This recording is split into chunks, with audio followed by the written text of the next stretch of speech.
Mga pinanggana ko mga kiksunan malipayon usab nga pagpakiguban kanyong tanan karon ng layog to usab ng tumanon tingog sa paglaom special edition nga magatagi kini sa pulong sa Dios ganahan ay kini pinagi sa Sabbath School quarterly lesson nga giplaster kini sa Sabbath School Department of the General Conference of the Seventh-day Adventist Church.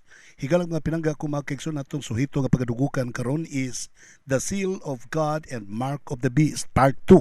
Ang silyo sa Dios ug ang marka sa mapintas nga manana part 2. Sa di pa mo padayon sunan gusto ko ipabalukan ninyo nga padayon ang fellowship dinhi sa bagong dinhi sa Valencia City, dinhi sa Sugod Valencia City alang sa tuang venue sa maong fellowship.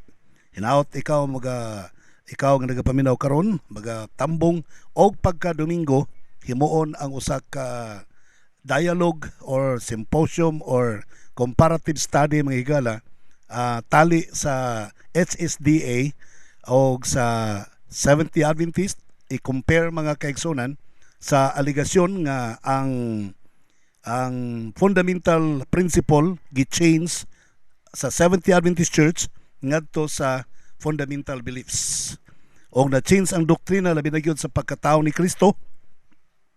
Sa una si Kristo fallen nature unya giusab nahimo na siyang unfallen nature karon matud man ilang aligasyon unya kaniadto si Kristo was created by the Father karon dili na doon na siya kagulingon nga kinabuhi. So inana ang mga changes sa una walay Trinity karon nanay Trinity. So mo ni pagadugukan mga kaigsunan pagisgutan gamit ang writings sa White ug ang balaang kasulatan. So mga pinagana ko mga kapamilya, see you there. Ako lang ihangyo ninyo kalas 10 man sa buntag magsugod. So hangyo lang po ko niya magbalon na magpaniod to. No, magbalon og paniod to hangtod ni siya sa hapon magigala nga panag konfrontase sa maong duha ka mga pagtulunan. Okay, so ang Seventh-day Adventist Church mobarog as negative, mosupak sa idea nga dunay giusab, no? So iprueba nato nga walay giusab mga kaigsunan. Samtang sila ilang iprueba nga dagha giusab. Dunay giusab nga doktrina. Samtang atong barugan nga walay giusab. So inigar nato ang aligasyon pagpamatuod sa pikas nga dunay giusab. So atong ipadako nga walay giusab. Ang doktrina sa Seventh-day Adventist Church wala mag-usab. Okay? So thank you very much for that. Mga pinangga ko mga kaigsunan. I hope ato ning suportaran tambungan ta kini. So Domingo magigala alas 10 sa buntag. Salamat po kayo sa CBI nga nag-facilitate nga makagamit ta og GM dinhi sa Bagong Taas. Okay, so thank you very much mga pinanggan ako mga kapamilag kaigsunan. God bless you and more power to you. So nag-confirm na si Brother Wilfred Cumbis o si Brother Arnie Tanamal, nag-communicate na sila sa kuha. I do not know kinsa pa ilang padadon ba sila po nila si Daniel Baang o si Jerry Lim o kinsa pa ng ilahang mga laki diha mga higalang gusto nilang mo depensa silang baruganan, mo pabarog silang baruganan nga dunay giusab. Adunay giusab. Okay, so sa pagpadayon mga pinangga ko mga kapamilag kaigsunan atong pagadugukan kining the Seal of God and the Mark of the Beast Part 2. Pero sa di pa ta mo padayon sunahan gusto na kong hangyoon na balang espiritu sa pagpakiguban kanato magampo ta. Dalaygon og balaan mo nga Dios nga ikaw sa kitasan sa mga langit tagang salamat Ginoo sa panalangin sa pagkiguban mo kanamo dalaygon ikaw sa walay katapusan nga nagabubo si mong grasya ug kaloy sa tanang mga katawhan nga nagapaminaw karon. Salamat sa tibok semana nga diin ikaw nagapanalangin sa tanan. O karong adlaw igpapahulay takos kang pagdaygon, takos kang pagasimbahan kay ikaw matuod nga Dios o gawas kanimo wa nay lain. Busa kaming tanan magambahan magasimba kanimo nining matag adlaw igpapahulay. Hinaot ang kaalam nga langitnon ni mihatag mo kanamong tanan aron kaming tanan makahimo sa pagsabot o mapasabot kanamo ang pulong amo kining makinabuhi-an kada adlaw hangtod sa ibuang pagbalik. Ginoong Dios, salamat ug dalaygon ikaw sa katanan. Salamat sa pagpanalangin mo sa tanang mga sponsors, mga donors, o sa tanang mga kawanin ng istasyon nga diin walay undang naga-play kini nga broadcast. Sa tanang mga volunteer sa LCM FM, tanang mga kapamilya sa LCM, tanang mga katawhan sa tibok katawhan nimo sa tibok naong sa yuta, mga workers nimo, mga officers sa Sabbath School Department, mga GDL con group discussion leaders, salamat sa pagpanalangin mo kanila. Amahan kining tanan na magitugyan gipasalamatan kanimo kining tanan gilauman nga madawat pinaagi sa ngalan ni Jesucristo nga among manluluwas. Amen. Okay mga pinagana ko mga kaigsunan natong suhito karon usbon ko nagkanayon kini the Seal of God and the Mark of the Beast Part 2. Ang ato ang memory text makita nato kini sa Revelation chapter 13 verse 10 nagkanayon, he who leads into captivity shall go into captivity. He who kills with the sword must be killed with the sword. Here is the patience and the faith of the saints. Sa Bisaya pa, siya nga naga-nudnud, nagadalang to sa pagkabilanggo, mabilanggo usab. Siya nga nagapatay pinagi sa espada, mapatay usab pinagi sa espada. O ang aniyang agda, aniyang ang mga pailob o ang pagtuo sa mga balaan. Sumala pa ka na sa mabasa sa Revelation chapter 13 verse 10. Niadtong ika-15 ka siglo, dito sa Piedmont Valley sa mga higala, sa pinakauyukang kinatas ang bahin sa Mount Alps sa Northern Italy, nahimo kining puy-anan sa mga Waldensian people o nga kinsa nagadeterminar sa pagpabiling magkinabuhi nga matinud-anon pinagi sa kaalam ilang nasabtan sa balaang kasulatan. Ug ang resulta sa ilahang loyalty ngadto kang Kristo, they were firstly persecuted. Giluto sila. Niadtong 1488 ang mga Waldenses dito sa Valley of Lois, gipamatay, brutal kayo pagpamatay kanila by the Roman Catholic Church alang silang pagtuo. Another nga baha sa paglutos nga nahitabo niadtong 17th century, sa diha nga ang Duke sa Savoy ni padala og 8,000 ka mga sundalo dito sa ilang teritoryo, nga diyan dito ang local populace sa mga Waldenses, mga higala nagpuyo, gilutos o gipamatay kani sila o gihangyo sila sa wapa sila lutusa, wapa sila pamatya to give access, maki-reconcile sila, pero it was a failure. So it happened in April 24, 1655. Alas 4 sa kadlawon, a signal was given to massacre. Gipamatay sila mga higalan. I would like to tell you, more than 4,000 people were killed during the time. Ang history, mga pinangga ko mga kaigsona, ay mo kalimot magbasap-usap, magbalik-balik kini, and possibly it is believed that possibly and by faith, according to what we understand in the book of Revelation, possibly mo balik sa atong kapanahonan karon. So the mark of the beast, prophecy is about to be finally linked in an ungodly chain of religious persecution that goes back through the ages. Mahitabo kini sumala sa nang labay, sumala sa nagakitabo sa nang labayng mga kapanahonan. Atong masabtan nga dunay universal apostasy, ang adiin gipasidaan ang balaang kasulatan sa book of Revelation. Apostasy that will happen is like political, religion and political power to combine together aron sa pag-auhag sa tanang katawhan, makayusang simbado kang gobyerno sa pag-auhag sa tanang mga katawhan sa pagsimba sa kang Satanas. Kadtong gahom, kining nga mga gahom, the combination of the church and the government, the church and state government will impose a distinctive mark.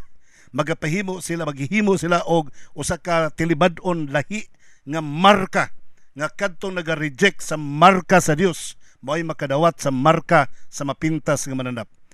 And busa nini mga higala, importante kayo nga masayuran nato ang mga pagpanghitabo sa lahing mga adlaw, og doon natay kaalam dapat nga makasabot og unsa ang marka sa mapintas nga mananap og unsa pod ang silyo sa Dios.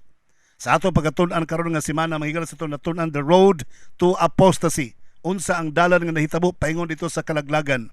Daw the immortal one was healed, a horned beast, a lawless one.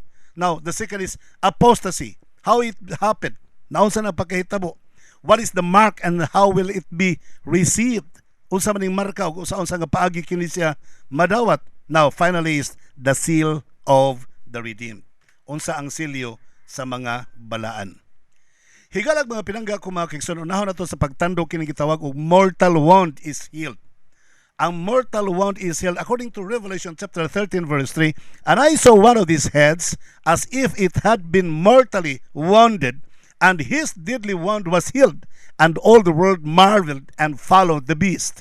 Matod pa sa Bisaya, og ako nakita usa sa mga ulo ni ini, daw nasamad nga ikamatay apan ang maong samad na ayora. And all the world, ang tibuok kalibutan, nahingangha, natingala og minunot sa mapintas nga mananap. Higalag mga pinanggan ako mga kaigsunan, for your information, kaning term nga deadly wound, the deadly wound mga higala, ang samad na ayora. Okay, that makes a miracle para sa part sa mapintas ng mananap. You know, how did it happen mga kaigsunan? Ayaw mo kalimot nga the book of Revelation chapter 13, the book of Revelation chapter 12, and Daniel chapter 7, and Daniel chapter 8, kining upat ka mga dagkong chapters mga higala sa two books of Daniel and Revelation.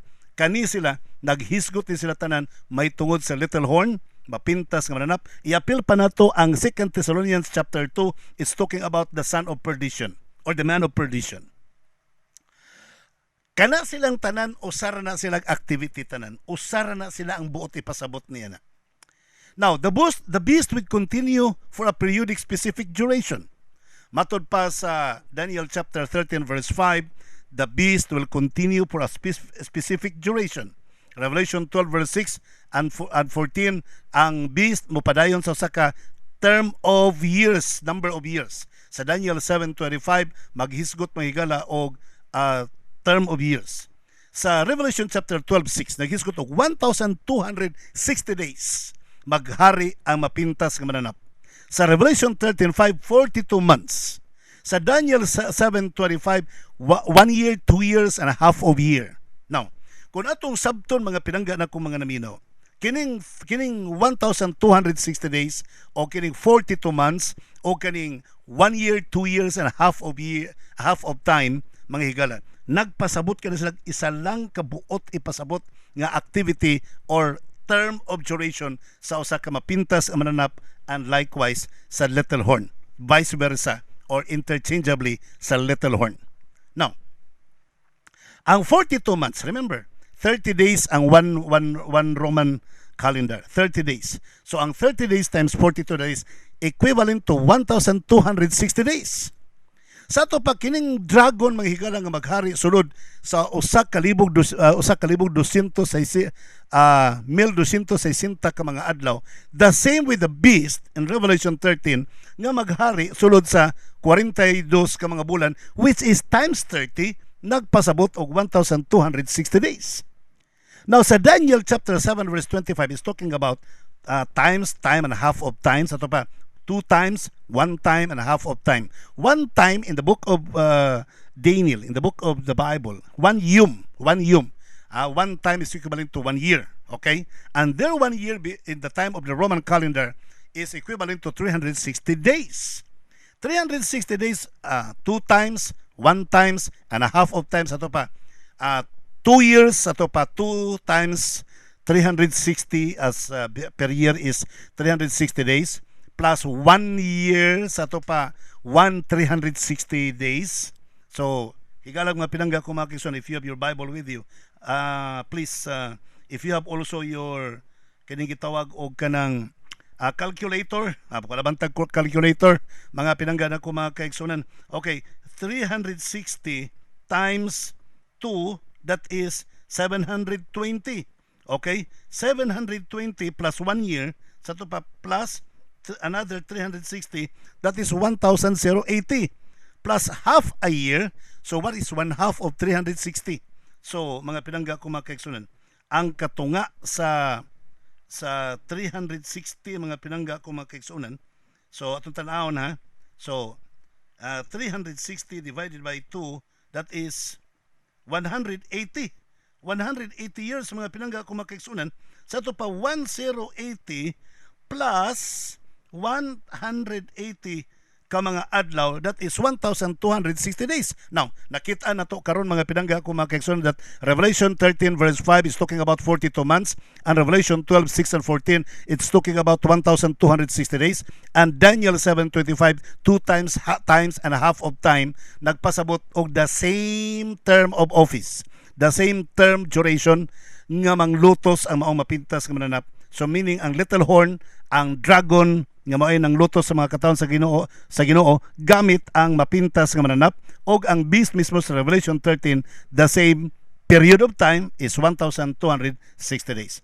And in Numbers chapter 14 verse 34, One day is equivalent to 1 year. Ezekiel Kapitulo 4, versikulo 6, 1 day is equivalent to 1 year. Sa ito pa, kung 1 day is equivalent to 1 year, ang 1,260 days is equivalent to 1,260 years in prophetical interpretation. Now, what happened mga pinangga ko mga kaigsunan? Niyatong 4 ka siglo ang Roman Empire, sa diha nga si Constantine simpatiya na siya sa mga Kristiyano sa mga kaigsunan. So na-converted na siya hinahinay dito sa Christianity. Iyang gilegalize ang Christianity throughout the Roman Empire. Gilegalize ni Constantine. Sa dihang mi-move siya sa iyang capital diyatong 330, mi-move siya ngadto sa Byzantium, dito sa eastern part of the kingdom of the Empire of Rome, and that is Turkey as of now. So dito siya nag-opisina. Ang maong Vatican walay naghari mga kaigsunan. Busa unsay gihimo niya nito 330, iyang gi-install ang obispo sa Roma nga maoy mahimong Santo Papa to be the head of the church and at the same time the head of the state. So duha ang power nga gigunitan sa Santo Papa during atong paghawa ni Constantine. So nahitabo mga higala, nakabaton og dako kay influence ang Pope dito sa Roman Empire o sa medieval ages mga kaigsunan niadtong 330 man to. Unom katuig human nakalingkod ang Santo Papa mga kaigsunan sa gahom nga hinatang ni Constantine. Iyang gi-ratify ang balaod ni Constantino nga Domingo alang sa katawhan sa civil government. Gidawat sa simbahang Katoliko dito sa ilahang konsiho niadtong year 336 AD. Now nahimo ng balaod sa gobyerno o nahimo ng balaod sa simbahan. Pagka 538 AD, si Pope Gregorio IV naghimo og balaod nga ang tanang dili magpailalom sa iglesia, tanang mga dili motuman sa balaod nga Domingo nga adlaw ipapawlay, ang simbahan nag-implementar og pamatyon og ang gobyerno kang simbahan nagkahiusaman. So nagtinabangay ang gobyerno kang simbahan. So dito gipanganlan og mga erehes ang mga tao mga kaigsunan nga dili magpasakop sa Roman Catholic Church. Niadtong 1798 natapos kini nga maong persecution pinagi kang Napoleon, General Berter nga general tauhan ni Napoleon Bonaparte. Niadtong 1798 iyang gidakop si Pope Pius VI, iyang gitaguan gidakop niya gikan sa Roma, gidala niya ngadto sa France, dito siyang gitaguan mga kaigsunan sa Valence, France. Og tungod sa stress sa gubat sige balinbalhin mga higala, the record said according to the history namatay si Pope Pius VI. Pagkamatay ni Pope Pius VI naundang ang persecution, naundang gyud as in naundang mga kaigsunan. So kung imong kwintahon ang 538 AD nga may pagsugod sa pag-declare sa Papal Bull of Persecution, natapos niya to 1798, try to deduct sa 1798 minus 538 pila katuig, unsa kadugayon katuigan nga nahimo ang pagpanglutos mga higala. Unsa mga tuigan nahitabo that og imo nang sumadahon, that is equivalent to 1,260 days. Kung panalitan nahitabo ang pagpanglutos natapos nitong 1799, mabakak ang propesya. Kung nagsugod pa unta ang pagpersecution niadtong 530, mabakak ang propesya. Why nga 538 AD nagsugod? Why nga 1798 natapos ang persecution? Because God is watching. Gibantayan sa Ginoo yang iyang pulong dili mahimong bakak mga kaigsunan. Iyang gisulti daan ang mahitabo sa ugma. So the Bible is very valid to believe. Balido gyud gituhuan ang balaang kasulatan because all what the Bible is saying is true. Sa to pa, that's why we are inviting every one of you to please trust the Bible. Our faith must be based on the Bible and the Bible alone. Never to any references nga dito na to isalig nga atong pagtuo. Let's always go back to the Bible. So dinhi ato mapalandong mga pinangga ko mga kaigsunan nga ang prophecy natuman sa tama nga panahon. This is a great proof. Sakto kini siya nga propesya, sakto ni siya nga pagpasidaan, pagpahibalo sa mga katawhan nga ang balaang kasulatan tama tinuod ang iyahang ginasulti. Okay? So dinhi mga kaigsunan, the prophecy goes beyond these events. The beast was mortally wounded, daw ikamatay mga kaigsunan dito 1798, but in February mga kaigsunan, no, sa bulan sa Pebrero sa 1928 nabuhi pag-usab ang maong beast. Kinsa nag-uli ang second beast na may nagpauli mga kaigsunan. May nag-heal. kining the United States of America mao ni naghil during this time. So dinhi amo masabtan how the prophecy is made fulfilled. Now let's talk about the beast, the horn, the beast, and the lawless one. So ang horn, mga kaigsunan, is mentioned in Daniel 7 verse 25, as I said kaganina. Then ang beast is mentioned in Revelation 13 to 7. Then ang lawless one, ang man of perdition, gihisgutan, mga kaigsunan, sa 2 Thessalonians chapter 2 verses 3 to 12. Now, sa 2 Thessalonians chapter 2 verse 9, Paul said, the coming of the lawless one is according to the working of Satan with all power, signs, and lying wonders. So, ang pagbalik ni Jesus Christ, mga kaigsunan, dili mahitabo unless dunay mahitabo nga usa ka tawo nga lawless, man of perdition, nga mao naglihok kauban kang Satanas, og nagahimo siya, nag-execute siya sa power ni Satanas, og dunay siya mga signs and lying wonders. Now, kung atong i-compare, mga kaigsunan, ang Revelation 13 2 to 7 to Daniel 7:25 and 2 Thessalonians 2, 3, and 12. Now, matod pa rin as what I have studied the last week, matod pa sa Daniel 7:25, he shall speak pompous words against the Most High. Magsulti siyang mga pasipalang pulong batok sa kitasan o yamot. Sa chapter 13 sa book of Revelation, naghisgot po, he was given about speaking great things of blasphemies. So the same. So ang little horn o ang beast pariho. Now, sa book of 2 Thessalonians, naghisgot po, he sits as a God in a temple and God of God, showing himself that he is God. That is blasphemy. So the same. The same, mga higala. 3 accounts in the Bible, but pointing to one person. Okay. One system. Okay. Now, sa Revelation chapter 13, the dragon gave him his power, his throne, and great authority. So di nakakuha power ang mapintas nga mananap from the Vatican room, from the dragon, the Vatican room, from the devil. Okay. Now, asa ang lawless one, ang man of perdition, asa pa siya nakakuha og power? The coming of the lawless one is according to the working power of Satan. So sa ito pa, naglihok ang man of perdition sa 2 Thessalonians chapter 2 according to the power of Satan. Okay. Now, it's ato ta sa little horn. Revelation chapter 7, Daniel chapter 7 verse 25, the little horn shall persecute the saints of the Most High. Sa Revelation 13, matud pa, it was granted to him to make war with the saints and overcome them. So meaning, ang little horn o ang beast, pareho silang duha og activities. Ato pa, isara na sila, mga kaigsunan. Isara na sila.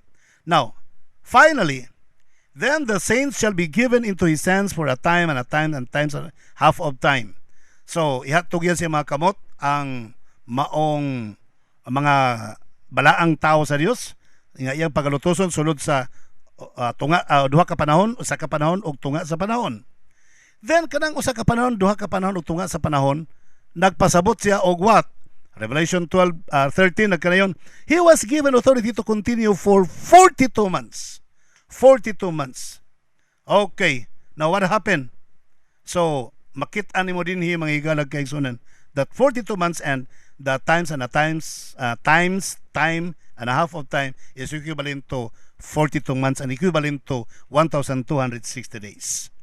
Sa to pa, this is with all power, signs, and lying wonders, mga kaigsunan. Buti pasabot si Daniel, si John, ug si Paul, nakakita sila sa ilhanan ug unsay mahitabo, unsay gawas, muguho, nga usa ka powerful church in the last days nga maggunit sa church and state power. And that is the Roman Catholic Church. That is the institution, not the church members themselves. Okay, please, do not misunderstand me. Not the members of the Roman Catholics maoy fulfillment sa little horn, sa beast, o sa lawless one, but the system of the Roman Catholic maoy fulfillment sa gitawag og kining gitawag og kanang katumanan sa maong prophecy. Okay, now, another thing here. Atong masabtan, mga pinangga ko, mga kaigsunan, nga sumala pa sumala pa sa SDA Bible Commentary Volume 7, page 271. The SDA Bible Commentary states that this way: a comparison with Daniel's prophecy of the blasphemous power that succeeds that of the pagan Rome, and with John's word picture of the leopard-like beast, reveals many similarities between the three descriptions: the little horn, the beast, the power, and the lawless one. This leads us to conclusion that Daniel, Paul, and John are speaking of the same power, the papacy, the Roman Catholic. Not the members, but the system of the Roman Catholic, the system of joining the church and the state power. So din niya ito masabtan, mga kaigsunan. It's very clear sa Bisaya pa, sa Bible commentary, nga i-compare nimo ang Daniel's prophecy o ang blasphemous power sa Revelation 13 o ang nakita po ni John o ni Paul o salang ilahang abuti pasabot. The system of the papacy, the Roman Catholic power. Okay? Now, let's proceed. What is apostasy happening here? O sa may apostasya nagakitabo diri karon? How will it happen? According to Revelation 17 verse 13, there is of one mind. These are of one mind. They will give their power and authority to the beast. So sa to pa, the government, the Roman pagan Rome, the Roman pagan empire or the pagan Roman empire has one mind with the papacy. Why? The mind of the pagan Rome was to celebrate the Sunday as the first day of the week, as the sun's day, because the pagan Rome was a worshipper of the sun.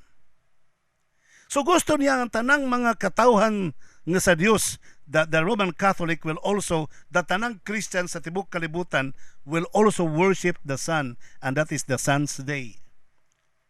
Karon sa nahitabo, mga kaigsonan, they have one mind and one power and one authority. Why? Because the Roman Catholic Church accepted in the year 336 AD, according to Converts of Catechism on Catholic Doctrine, page 10, matud pa that they have transferred the solemnity of Saturday to Sunday. Ilang gi-transfer? Why? Because it was approved in the Laodicean Council in the year 336 AD. So ilang gi-approve, ilang gi-change, mga kaigsunan. And there are many claims of the doctors of the Roman Catholic, even the bisan pa mga CFD, nag-claim sila nga because the church has the power, and this is the mark of the church power to change Saturday to Sunday. So meaning, the Sunday here becomes the mark. Okay? Becomes the mark, mga kaigsunan. Nahimong marka ang maong Sunday. If the Sabbath day, according to Ezekiel chapter 20 verse 12 and Ezekiel chapter 20 verse 20, nagsulti that the Sabbath is a sign between you and your God, so meaning to say, the Sabbath is a seal. The Sabbath is a seal. The Sabbath is a sign that you are God's people. The Sabbath is a sign that you are His person. You are God's people, and God is never forsaking you and will never be forsaking you. There is a sign in you written on your forehead. Dunay sign, dunay seal nga gimarka sa Dios diha sa imong agtang, and that is the Sabbath day. While the papacy, the Roman Catholic, by the power, by the authority of the church, according to their claim, that the church, the papacy, has the power to change the law. And according to their books, the catechist book, saying that the mark of their power is the transfer of Saturday to Sunday. Now, herein, the Sunday worship became the mark of the Roman Catholic, the mark of the beast. I am sorry to tell you that. Time is too short. Christ is coming back. Lisod na kayong maglangan-langan pa ta. So I have to tell you frankly that Sunday is the mark of the beast. That's what according to the claim of the Roman Catholic Church. And the church, the Roman Catholic, cannot deny because it's in their book. Nakasulat silang libro, mga pinangga kumakaigsunan. Now, sa forehead, ang buti pasabot niya na sa Revelation 13 verse 16, He causes all, both small and great, rich and poor, free and slave, to receive a mark on their right hand and on their foreheads. Now, what about the foreheads? The foreheads, because it's not all about the mark, the 666, a chip, microchip like, nga i-inject, i-insert na si mong agtang. No, it's not about that. It's not the doctrine of the Bible. The Seventh-day Adventists do not believe on that. No. Kanang right hand, sa imo hapong tuong kamot, it's neither a microchip. Ang forehead, mga higala na pasabot, because it's the mind who believes. It's the mind which believes. Sa ito pag atong mind, mga higala, patuhuon ta that Sunday is the Sabbath. And you look at what the Roman Catholic is doing now. Sa atong panahon karon, they are always fighting against the Sabbath, and they are declaring that the Sunday is the true Sabbath. You look at their website, the New Adventist. The New Adventist. Basaha ilang website nga, the New Adventist. They are telling the people, the whole world, that Sunday is the Sabbath day.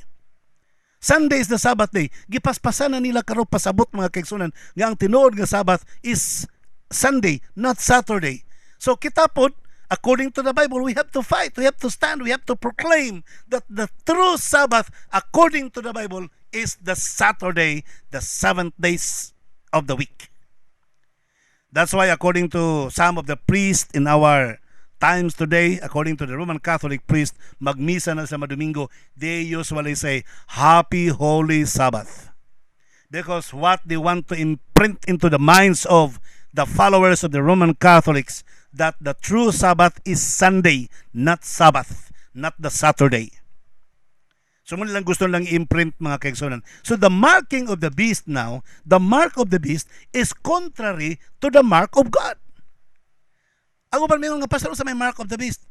Kaya para makalikay mi, kung gusto mong makalikay mo, gusto mong makalikay gikan sa markas, mapintas, mananap, you have to accept the mark of God. The mark of God is the Sabbath day. The mark of God is Saturday. The keeping the Sabbath holy. That is the mark of God. So kung gusto mo makadawat sa marka sa Diyos, accept the Sabbath day. Kung di mo gusto makamarka sa mapintas ng mananap, accept the Sabbath day truth. And by that, I would like to tell you, the Sabbath, the Saturday, the 7th day of the week, is the antidote of that so-called mark of the beast. Now, sa agtang, tungod kay pasabton mo, i-brainwash mo, pa-ilhon mo, i-imprint sa inyong hunahuna, pinagi sila mga doktrina, mga wali, mga pagtulunan, nga ang Domingo may adlawng igpapulay. That is marking the forehead. Marking on your forehead. So karon mga kaigsunan, ngilngig na kayo because they are strongly campaigning that Sunday is the Sabbath day. So now it's the marking of the mark of the beast now. The beast is on the marking now. Nagapangmarka na ron ang mapintas ng nanap sa matag-agtang sa mga naminaw karon. So please, accept the mark of God. Accept the mark of Jesus Christ. And the mark of Jesus Christ is no other than but the 7th day Sabbath. The 7th day Sabbath. And what is marking on the right hand?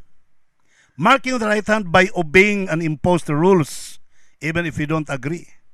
Pugson mo by authority, by power, by authority, by the right hand, pangmarkahan mo sa markas mapintas mananap.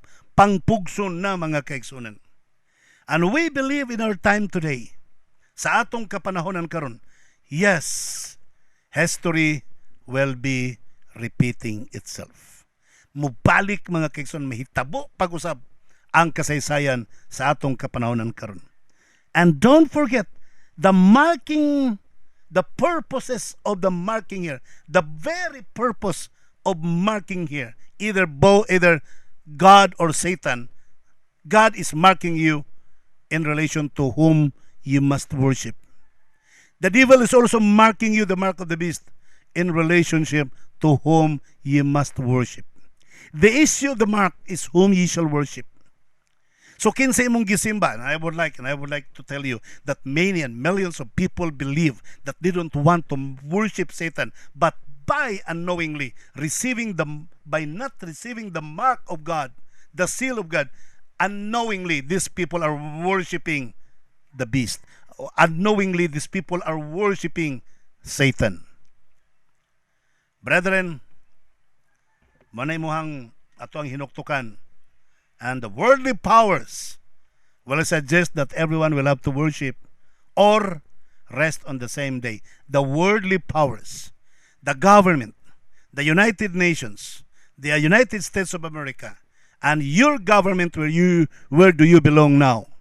Your government, the power of these worldly powers will force you to worship and the rest on the same day in order to work or to overcome the crisis. Don't forget, during the time, let's go back to the history, mga 4th century. Nga nung gidawat sa mga tao sa tibuok simbahanong relihiyon, gidawat ang pag-implement og Sunday. The pagan Rome wanted to have control. Gusto og control. So gusto niyang i-control ang populace during the time. Ang church during the time affected sa control sa government. So sa gihimo sa church, ila pong gi-implement ang Sunday as the Sabbath day. So nagka-unite sila mga kaigsunan sa reason para ma-convert ang tanang mga pagano. Okay? So nisugot na po ang simbahan nga i-aprobahan kaya para ma-convert ang mga pagano. So ang purpose sa Vatican, sa pagan Rome, to implement control. Muna pabantayon og Domingo. Ang purpose po sa Catholic Church to gain or to convert more pagans into the Roman Catholic. Munang gi-implement po nila ang Sunday. Now, going back in our present time now, and sundar gud ang dagan sa panahon kining mga COP 26, COP 27, COP 28, paminawa pag-ay ng mga discussions sa United Nations. Remember, they are talking about the crisis. The crisis, the global warming, the economical crisis, the war, nga nagpadayon sa itong panahon karon. Gustong situlon sa Pope, ni Pope Francis, mga igala, by uniting all Christian people, by uniting all godly people, all the imam, all the pastors, all the priests, tanang mga relihiyon sa tibok kalibutan, bisan pa mga Buddhist, mga Sintoist, suguman pa, gustong tapukon sa Roman Catholic Church, and that is what we call ecumenism. Bisan pag 70 Adventist, ilang gina-invite kay gusto mo appeal sa ilahang grupo. Ang gusto ang pag-join. Ang 70 Adventist, in due respect, mo adto dito kay mo tambong, pero we don't mean nga nagpasabot nga ato nang i-give up, i-compromise ang atong faith. No.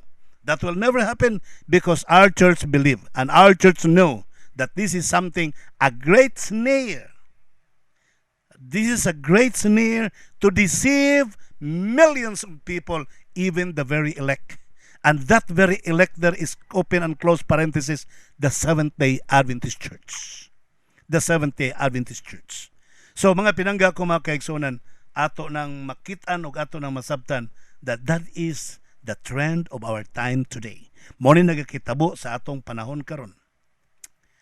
What is the seal of God's people, by the way?